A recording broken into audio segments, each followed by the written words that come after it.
느헤미야 말씀을 나누고 있습니다. 오늘도 이 말씀을 통해서 하나님의 음성을 듣게 되는 귀한 시간이 되기를 예수 그리스도 이름으로 축복합니다. 오늘 15절 말씀을 보니까 참 귀한 말씀이 있죠. 드디어 성벽 재건을 52일 만에 마쳤다라고 기록하고 있습니다. 참 대단한 일입니다. 빠른 시간 안에 하나님의 무너진 그 성벽을, 도성을 재건했다라는 것입니다. 그런데 이 일이 쉽지만은 않았다라는 것입니다. 많은 공격과 위협과 협박이 있었죠. 그래서 느헤미야 4장 그리고 5장 그리고 6장은 여러 가지 방해들, 공격들을 소개하는 그 내용으로 구성되어 있죠. 여러분들은 알듯이 4장은 외적인 공격이 있었습니다. 외적인 방해가 있었어요. 산발락과 도비아가 공격하고 위협하는 그 외적인 방해가 있었습니다. 그리고 5장은 내부적인 분열이 있었다라는 것이죠. 먹고 사는 문제, 돈 문제, 고리대금하는 문제로 백성들로 하여금 원망의 소리가 들렸다라는 것입니다. 이 두 가지 문제를 느헤미야가 하나님의 은혜로 잘 넘어갑니다. 잘 해결을 해요. 느헤미야는 해결하는 영성이 소유하고 있었던 사람이었다는 것이죠. 그리고 오늘 6장에서 마지막인 세 번째 공격이 기록되어져 있다는 것입니다. 어떤 공격입니까? 어떠한 방해가 있었습니까? 여러분, 지도자를 죽이려 했다라는 것이에요. 지도자를. 느헤미야를, 영적인 리더를 넘어뜨리려고 하고 있다라는 것입니다. 그것이 느헤미야 6장에 나온 공격의 방법인 것이에요. 여러분, 마귀의 공격 패턴은 항상 이 느헤미야 4장, 5장, 6장에 기록된 세 가지 패턴인 것을 우리가 잘 기억해야 됩니다. 여러분, 외부적인 공격을 합니다. 위협을 합니다. 그거 하다 안 되면은 마귀는 내부적인 분열을 일으킨다라는 것이죠. 그리고 그것도 안 되면은 리더를 죽이려고 한다는 것이에요. 이 세 가지 방법으로 항상 마귀는 교회 공동체나 가정 공동체를 무너뜨리려고 한다는 것을 여러분 기억하시길 바랍니다. 여러분, 리더를 치면은 양들은 흩어진다는 것입니다. 그렇기 때문에 마지막으로 리더를 친다라는 것이에요. 오늘 6장에서 느헤미야를 어떻게 공격합니까? 첫 번째는 유혹을 합니다. 유혹을 해요. 여러분, 정치하는 사람이라면 누구나 혹할 만한 미끼를 던집니다. 그것으로 유혹을 한다는 것이에요. 온오평지에서 우리 만나자, 그렇게 유혹을 한다는 것입니다. 두 번째는 헛소문으로 느헤미야를 넘어지게 만든다는 거예요. 헛소문으로. 그리고 세 번째는 거짓 선지자의 유혹이라는 것입니다. 오늘 1절에서 9절까지 보면 산발랏이 이야기를 합니다. 우리 온오평지에서 좀 만납시다. 온오평지에서 만나자. 그런데 성경을 보니까 느헤미야가 그거를 계속해서 거절을 합니다. 4절에 보니까 4번이나 사람을 보냈다라고 그렇게 기록하고 있죠. 여러분, 지금 상황이 어떠한 상황입니까? 어떤 상황이에요? 무너진 성벽 재건이 완성 단계에 있지 않습니까? 거의 다 완성을 했어요. 거의 마무리 단계라는 것입니다. 이제 문짝만 달면은 되는 상황이에요. 그런데 100% 완성된 그런 상황이 아니라는 것입니다. 그렇기 때문에 문짝만 달면 되기 때문에, 거의 다 됐기 때문에 사람이라면은 긴장을 줄 수 있는 상황이라는 것이에요. 그런데 방심하면 안 된다라는 것입니다. 여러분, 마귀는 끝까지 공격합니다. 끝까지 방해해요. 끝까지 넘어뜨리려고 해요. 특별히 어떤 결과를 앞두고서 열매를 거두기 전에 마귀는 그 순간까지 공격한다라는 것입니다. 그 마귀의 공격은 참 대단하다라는 것이에요. 그런데 그 마지막 공격 중에 첫 번째 공격이 참 이상합니다. 참 이상해요. 공격의 방법을 바꾼다라는 것이에요. 온오평지로 나오라는 것입니다. 온오평지로. 이 온오평지는 위치적으로 예루살렘과 사마리아의 중간 지점이에요. 경계선입니다. 경계선. 그래서 좀 괜찮다 싶은 그런 마음을 가질 수 있겠죠.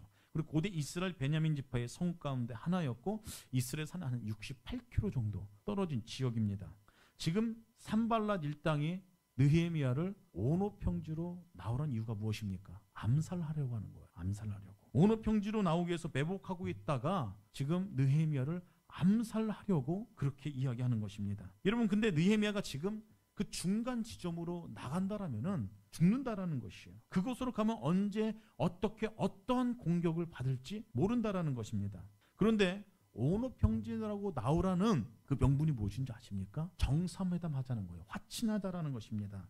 이제 문짝만 달면 되니까 다 완성하지 않았느냐? 내가 느헤미야와 너희 이스라엘 백성들이 한 일을 인정해 주겠다. 그러니까 온오평지 한 마을에서 만나자, 화친하자. 지금 그렇게 이야기를 하고 있다는 것이죠. 여러분 가만히 생각해 보시길 바랍니다. 지금 진행 중인 성벽 공사가 거의 다 완성 단계예요. 마무리 단계입니다.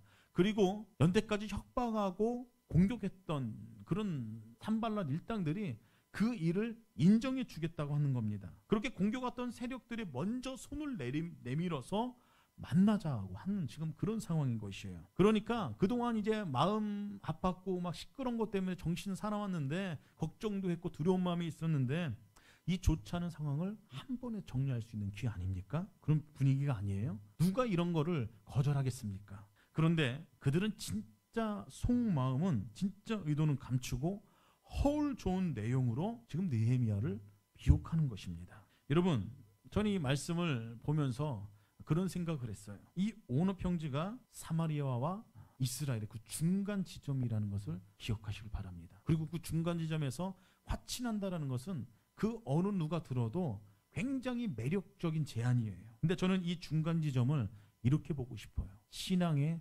중간 지점이다 라고 전 그렇게 보고 싶습니다.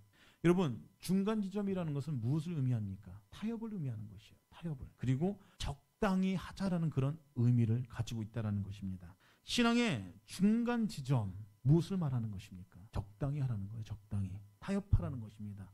신앙생활을 하긴 하는데 적당히 하라는 거예요. 적당히. 신앙생활을 타협해가면서 하라는 것입니다. 예배도 적당히 하고 기도생활도 적당히 하고 말씀 읽는 것도 적당히 하고 교회가 본질적인 사역하는 그 하는 모든 일들을 적당히 하라는 겁니다. 적당히. 하긴 하되 모든 이 영적인 일들을 하나님과의 관계된 일들은 모든 일들을 적당히 하라는 거예요. 적당히. 너무 열심히 하지 말라는 것입니다. 적당히 하는 게 좋다는 거예요. 그래서 신앙의 중간 지점으로 오라는 것입니다. 근데 하나님께서는 그것을 원치 않는다라는 것입니다. 여러분 계시록 말씀을 잘 많이 읽으셨고 설교도 많이 들으셨을 거예요. 계시록에 보면은 소아시아 7교회를 소개하고 있죠. 그 중에 라우디아 교회가 소개되어져 있습니다. 성경에서 무엇이라고 기록하고 있습니까? 별로 유쾌하지 않은 말씀이 기록되어져 있어요. 하나님께서 이 라우디아 교회 이 공동체를 책망하는 말씀이 나오죠. 뜨겁던지 차갑던지 해라. 미지근하면은 내가 그거 토하고 싶다라고 그렇게 성경에 기록되어 있지 않습니까? 여러분, 뜨겁던지 차갑던지 하시길 바랍니다. 미지근하면 하나님께서 토하여 내치고 싶다라는 것이 하나님의 마음인 것이에요. 근데 여러분 이 말씀을 잘 보셔야 돼요. 이 계시록에 라우디아 교회가 책망받았던 뜨겁던지 차갑다라는 이 말씀은 여러분들 그렇게 아마 대부분 아실 것입니다. 그 옛날에 부흥강사 목사님들이 잘못 해석해갖고 열정적으로 뜨겁게 하던지 아니면 아예 그냥 그렇게 하지 말던지 어중간에 내게 하지 말아라. 근데 이 말씀 그런 의미가 아닙니다.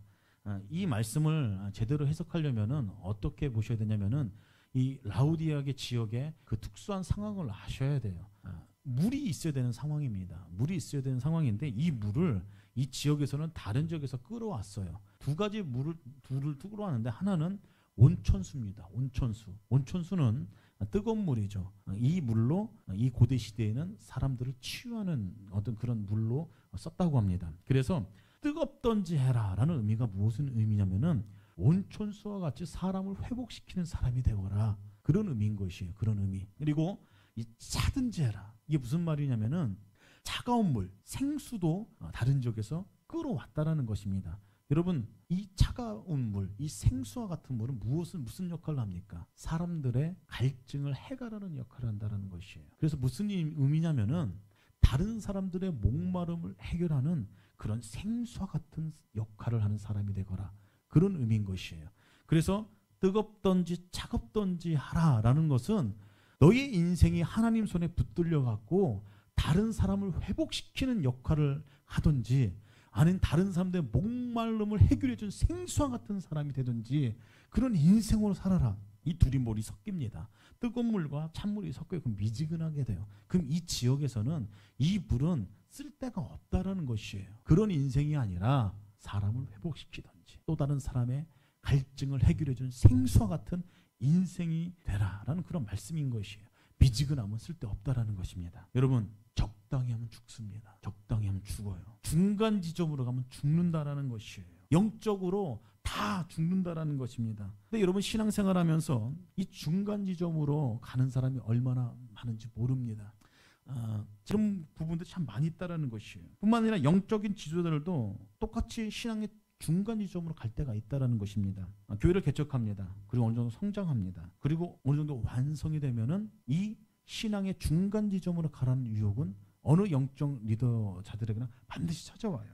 어느 정도 완성이 되면은 그냥 적당히 하려고 합니다. 적당히 타협하려고 한다라는 것이죠. 저는 세움교회가 지금 현재는 미자립 교회입니다. 미자립일지라도 자립을 할 때라도 하나님께서 은혜를 주셔서 부흥할 때라도 중간 지점으로 가지 않는 교회가 되기를 축복합니다. 제 자신도 그렇고 여러분들도 마찬가지고 신앙의 중간 지대로 가면은 죽는다라는 거예요. 죽는다. 그래서 특별히 오늘 라우디아 교회 공동체가 받았던 권면처럼 세움교회가 생수와 같은 사역을 감당하는 온천수와 같은 그런 회복의 사역을 감당하는 교회 공동체가 되기를 예수 그리스도 이름으로 축복합니다. 여러분 실상 외부의 공격보다 내부의 분열보다 더 가장 무서운 것이 무엇이냐면은 적당히 하는 거예요. 적당히 하는 거. C.S. 루이스의 스크루테이프의 편지라는 책이 있어요. 굉장히 유명한 책입니다. 그 책에 보면은 상급 악마인 스크루테이프가 조카인 하급 악마에게 인간을 자기 편으로 유혹하는 기술을 알려주는 그런 내용으로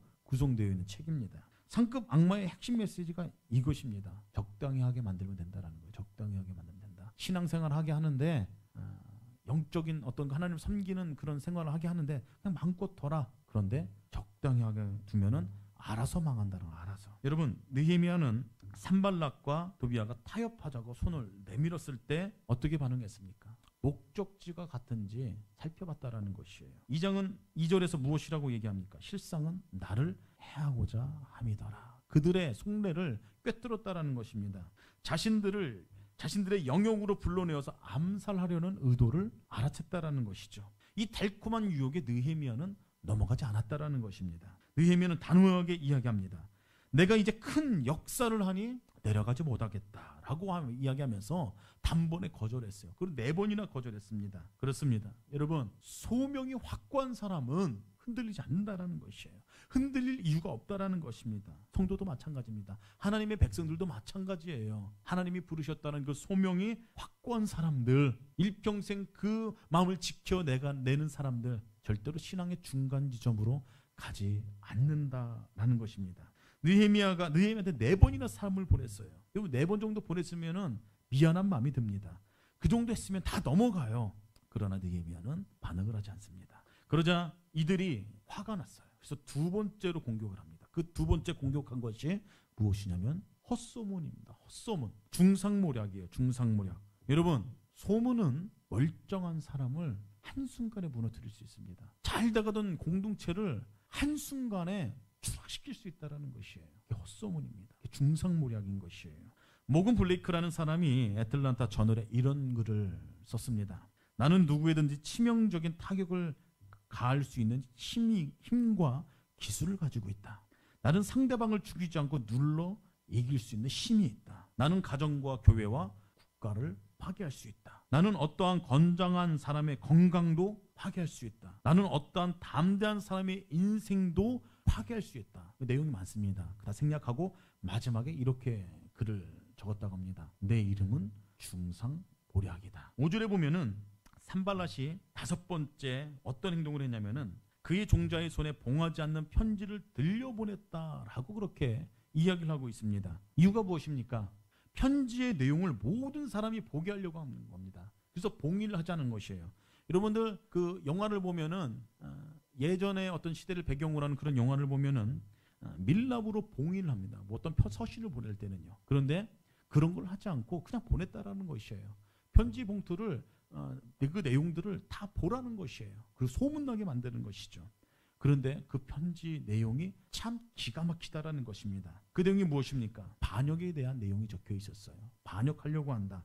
성벽을 건축하려는 숨은 의도가 반역이라는 것이야. 반역. 그런 소문들이 여러 나라에 지금 돌고 있다라는 것입니다. 그리고 소문에 따르면 느헤미야가 지금 이 일을 하는 것이 유다 나라의 왕이 되려고 한다. 그래서 이 소문을 왕에게 보고하려고 한다. 뭐 그런 내용이 있다라는 것입니다. 그러니까 상황이 지금 이러니까 느헤미야 보고 함께 우리 의논하자. 지금 그 내용을 편지 가운데에 봉인을 하지 않는 채로 보냈다라는 것이에요. 여러분들 편지에 봉인이 안 됐으면 그거 보고 싶어요? 안 보고 싶어요? 사람들이 본다라는 거예요. 보고 나서 소문을 내는 겁니다. 느헤미야가 지금 이런 상황 가운데 있다. 반역하려고 한다. 유다의 왕이 되려고 한다.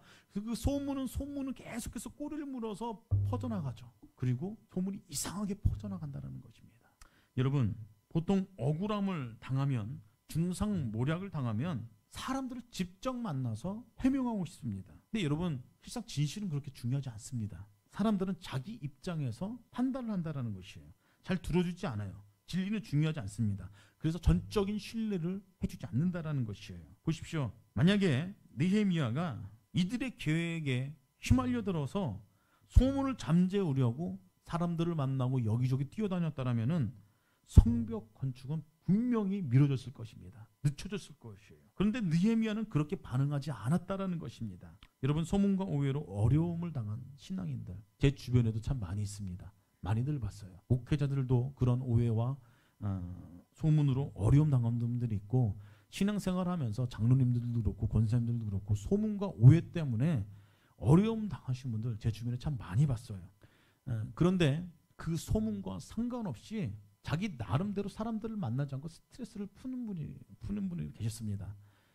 제가 함께 이제 사역했던 섬겼던 이제 어떤 목사님이 계신데 그 목사님이 했던 일이 등산을 자주 가는 일이 있어요. 그냥 매주마다 그냥 억울한 일 있고 화난 일 있으면은 아무 얘기하지 않고 기도하시다가 그냥 등산 가세요. 그래서 한 달에 한 두세 번 정도는 항상 높은 산에 가셨던 것이 기억납니다. 그리고 본인의 하는 일을 묵묵히 계속해서 해 나갔어요. 이 목사님은 음해하려고 하는 어떤 그런 음해의 내용들 제가 잘 알고 있었습니다. 그런데 그 음해의 내용들이 참 기가 막혔어요. 그런데도 자기 나름대로의 스트레스 풀 방법을 찾아서 스트레스를 푸시고 본인의 해야 될 일을 묵묵히 해나가니까 수년이 흘렀습니다. 하나님께서 그 문제를 해결해 주시더란 말입니다. 여러분 만약 여러분들 소문에 대한 이야기를 들었다라면은 여러분들 특별히 청교도들이 세운 원칙대로 하시길 바랍니다. 청교도들이 공동체 안에서 어떤 사람에 대해 소문을 들었을 때 이런 원칙을 세웠다고 합니다. 첫 번째가 무엇이냐면은 그것이 사실인가입니다. 사실을 확인하지 않고 사람들은 말하기를 좋아한다는 것이에요. 첫 번째 원칙이 그것이 사실인가입니다. 그리고 두 번째가 본인에게 확인을 했는가예요. 확인도 않고 사람들이 이해하기를 좋아하죠.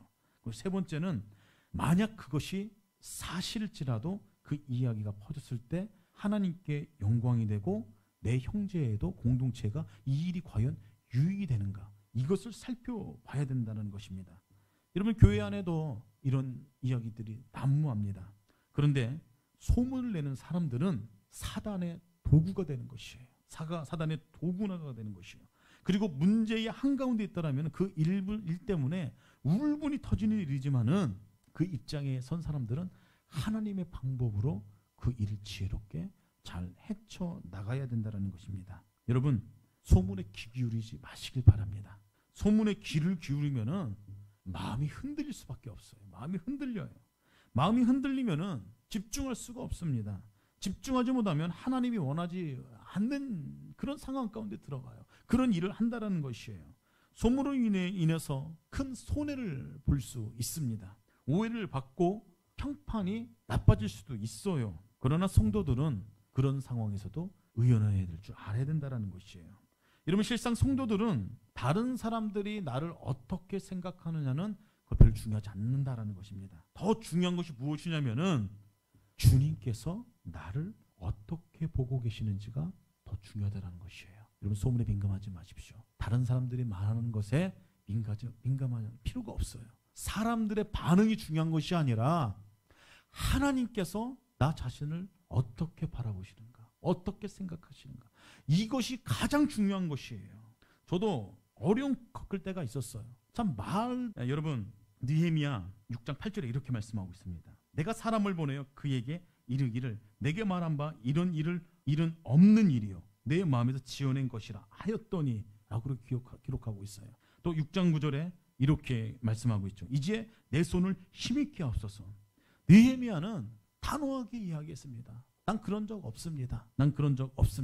그러니 내 말을 전해주십시오 라고 이야기했어요. 그리고 다시 한번 하나님 앞에 기도했죠. 내 손을 힘있게 힘있게 하옵소서. 그렇게 기도하는 느헤미야 인생 가운데에 주님께서는 승리를 주셨다라는 것입니다.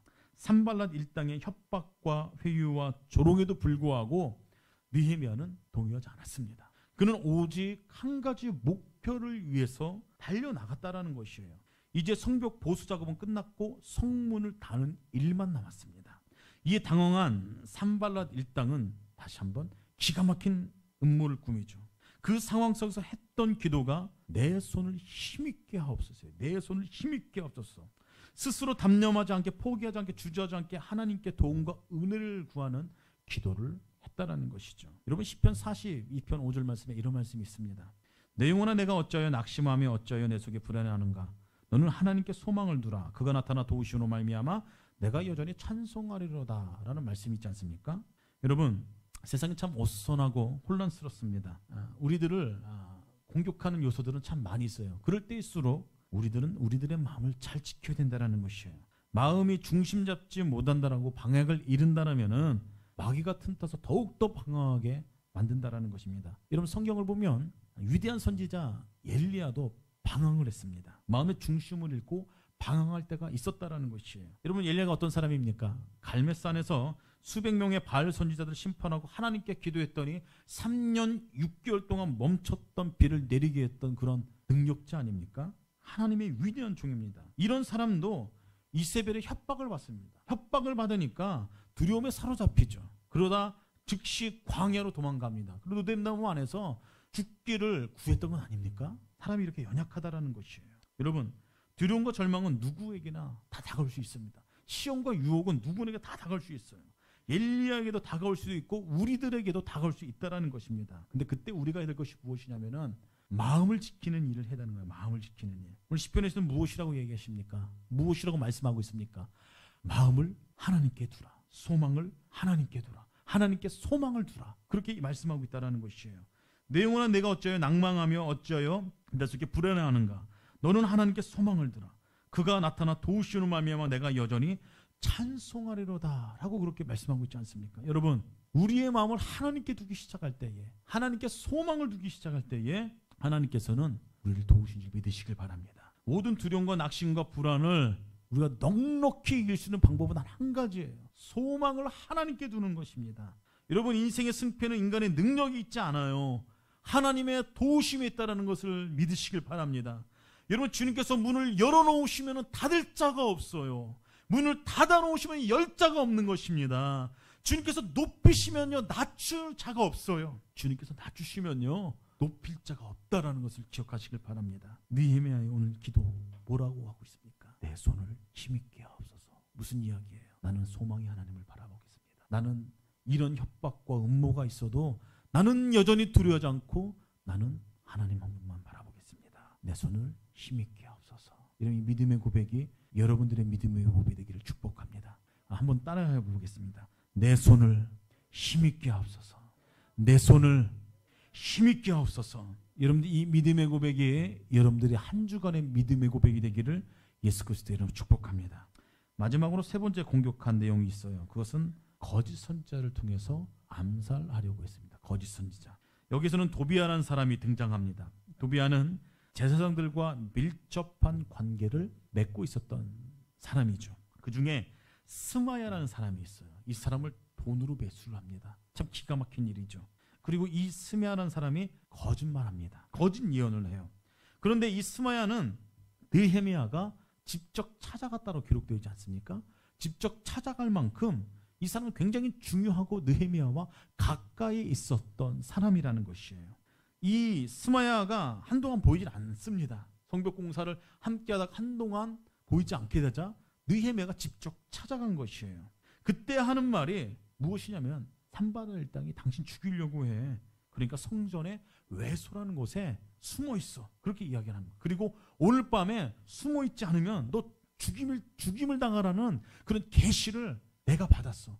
내가 기도하는 그룹이 있는데 함께 기도하다가 너 오늘 밤 안 숨으면은 너 죽임 당할 거야. 암상 당할 거야. 그렇게 거짓 예언을 했다라는 거짓 예언. 성벽 중건 완성을 눈앞에 두고 두려움을 주는 것입니다. 그것도 친한 사람을 통해서 말입니다. 근데 그런 이야기를 듣고 만약에 성벽 외소에 숨었다라면은 어떤 상황입니까? 혼자 살겠다고 성전에 숨는 비겁자가 되는 것 아닙니까? 지금 그런 상황 가운데로 몰고 가려고 상황을 이렇게 만든다라는 것입니다. 그런 상황으로 만들어서 버림받게 하려는, 사람들로부터, 백성들로부터 버림받게 하려는 그런 계략이었다라는 것이죠. 그리고 만약에 느헤미야가 실제로 성전의 외소에 들어갔다라면은 이거는 심각한 범죄 행위입니다. 무슨 범죄일까요? 느헤미야는 율법을 범했다라는 오명을 뒤집어 쓸 수가 있어요. 왜요? 실상 성전은 제사장 외에는 아무도 못 들어가는 곳 아닙니까? 이것이 율법이에요. 특별히 외소라는 것은 예루살렘 성전중 대제사장이 1년에 한 차례만 출입할 수 있는 지성소와 연결되어 있는 성소를 말합니다. 그래서 그곳에는 떡상과 분향단과 금등대 등이 설치되어 있어요. 그래서 제사장들이 매일같이 드나들면서 등대에 불을 점검하는 곳이에요. 그곳은 제사장들만이 들어갈 수 있는 곳입니다. 그런데 느헤미야는 하나님과 친밀했던 사람입니다. 하나님의 말씀을 잘 알던 사람이에요. 율법을 정확하게 알고 있었던 사람이에요.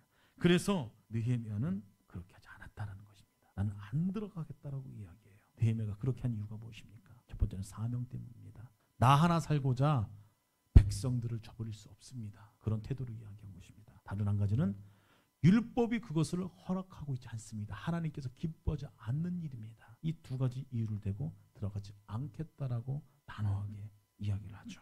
말씀을 정리합니다. 여러분, 하나님의 선한 손이 도우셔서 무너진 하나님의 도성이 세워지는 일들이 가능했습니다. 근데 이 일들이 진행되기까지 수많은 장애물들을 느헤미야는 넘어야 됐어요. 아닥사스다라는 장애물을 뛰어넘었어야 됐고, 자기 자신이라는 장애물을 뛰어넘었어야 됐고, 또 넘어져 있는 동족들을 동기부여해야 된다는 그런 장애물을 뛰어넘었습니다. 뛰어넘어서 하나님의 성벽을, 도성을 세우는 일을 순적하게 진행되고 있는 가운데에 이를 방해하는 공격들이 있었어요. 산발랏 일당들이 4장에서는 공격을 했죠. 그리고 외부적인 공격 다음에 5장에서는 내부적인 문제가 있었습니다. 그리고 6장에 와서는 영적인 리더를 무너뜨리려고 했다고 일하는 것입니다. 문짝을 달기 그 직전까지 사단의 공격은 대단했어요. 참 대단했습니다. 그러나 느헤미야는 어떠한 이 사단의 공격이 찾아올지라도 기도와 말씀으로 승리를 했다라는 것입니다. 우리들도 동일합니다. 우리들도 무너진 어떤 그런 부분을, 특별히 신앙적인 부분을, 교회적인 부분도 그렇고 가정도 그렇고, 그 부분이 어떤 부분이든 간에 영적인 부분을 세워나가기 시작하려고 하면은 사단은 가만히 있지 않는다는 것이에요. 수없이 공격을 합니다. 수없이 공격을 해요. 그러나 하나님의 선하신 손이, 내 손을 힘있게 하시는 그 하나님의 은혜가 역사를 이룰 줄 믿습니다. 6장 15절에 무엇이라고 기록되어 있어요? 성벽 역사가 52일 만인 엘루럴 25일에 끝났다. 성벽이 재건되어지는, 무너진 성벽이 재건되어지는 이 은혜와 축복이 여러분들의 가정 안에, 삶 안에 경험되어지기를 예수 그리스도의 이름으로 축복합니다. 시간 다 함께 기도하는 시간 갖도록 하겠습니다.